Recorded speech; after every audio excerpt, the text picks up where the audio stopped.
baby, buckle up because this courtroom drama just turned into a full-blown horror flick. And Cassie is done being quiet. We've got tears, jaw-dropping confessions, a surprise witness, and Diddy's whole dark past is being aired out like dirty laundry. So, let's start with the moment that shook the entire room. Cassie took the stand, and she was visibly falling apart. She was crying, trembling, and completely broken down. The prosecution had just played audio from one of Diddy's infamous freak-offs, and the entire courtroom was in shock. People were disturbed, but Diddy, he was laughing. Yes, laughing. That's when it hit people. This isn't just another messy breakup story. This is something much darker. Cassie finally laid it all out. She said she was with Diddy for a decade, and from early on, the relationship was nothing short of toxic. She described being physically assaulted, saying he would beat her to the point she thought she wouldn't survive. She said he would switch from calm to violent in seconds, and when he got like that, he looked like a whole different person, like something evil took over him. Her words, not ours. Then came the part that's haunted her for years. Those freak-offs. She said Diddy slowly pushed her into those situations, organizing parties where she had to do things she was never comfortable with.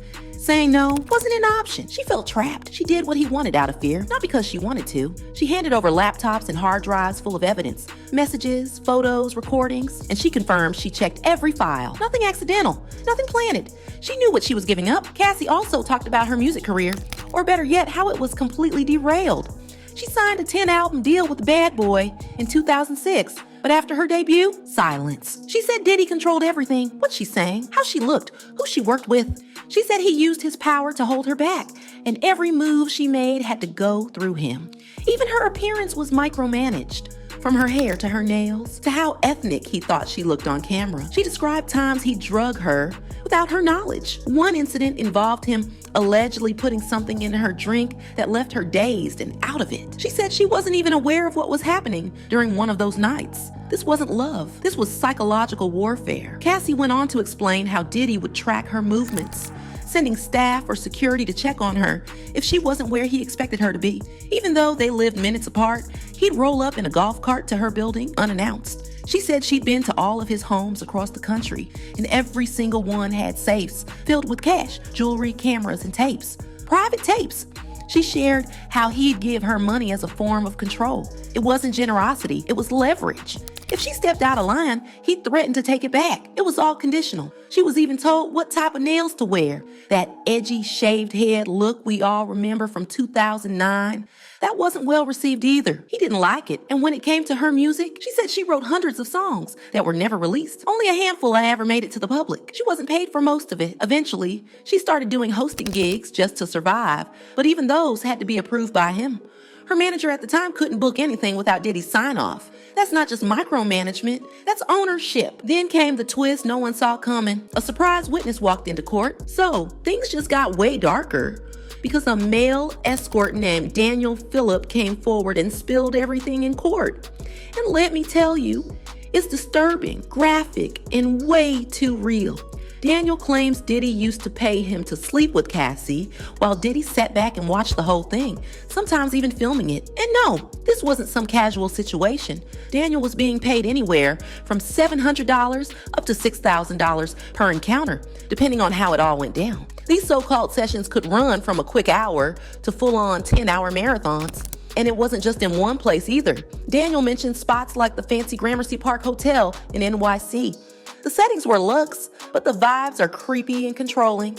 According to Daniel, Diddy ran the entire show. He was directing things mid-act, and yeah, he'd even be off to the side, handling himself. To make it worse, Daniel says Diddy took pictures of everyone's ID, including his own. He felt like it was Diddy's way of keeping control, basically saying, "I know who you are, so don't try anything." Daniel also said he never felt safe enough to report anything. In his words, Diddy was too powerful, like going to the police wouldn't have changed a thing. And it wasn't just the freak-offs. Daniel said he saw Diddy physically abuse Cassie. He claims he witnessed him throwing stuff at her, dragging her by her hair, and yelling at her in ways that were downright terrifying. As for how Daniel got pulled into all this, he thought he was being hired for your typical bachelor or stripper gigs. But once he got there, the situation would shift, and if he didn't go along with it, sometimes he didn't even get paid. Now, if you've been keeping up, you already know Cassie spoke about freak-offs in her own lawsuit. According to her, this just proves what she's been saying all along, that she was manipulated and pushed into these situations to cater to Diddy's twisted fantasies. Prosecutors say this is all part of a bigger pattern. Diddy used money, fame, and fear to trap people in his orbit, especially women, and then used them however he wanted. But of course, Diddy's camp is denying it all. They're trying to spin it like everyone was a willing participant in some wild lifestyle. But with these kinds of receipts, the story's not looking so consensual anymore. This case is unfolding like a psychological thriller, and Cassie's testimony has changed everything from physical abuse to manipulation, career sabotage, and the horrifying details of what happened behind closed doors. This is no longer just speculation. She's bringing receipts. The feds have evidence. And with that surprise witness stepping in,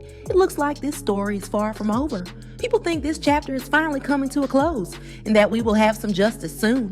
One person says, everything is being exposed to the light. Hopefully will continue until all the evil and corruption is exposed. We need to enforce laws and protect our women and children. Let me know what you think. Do you believe Cassie? What do you think made Diddy's daughters walk out?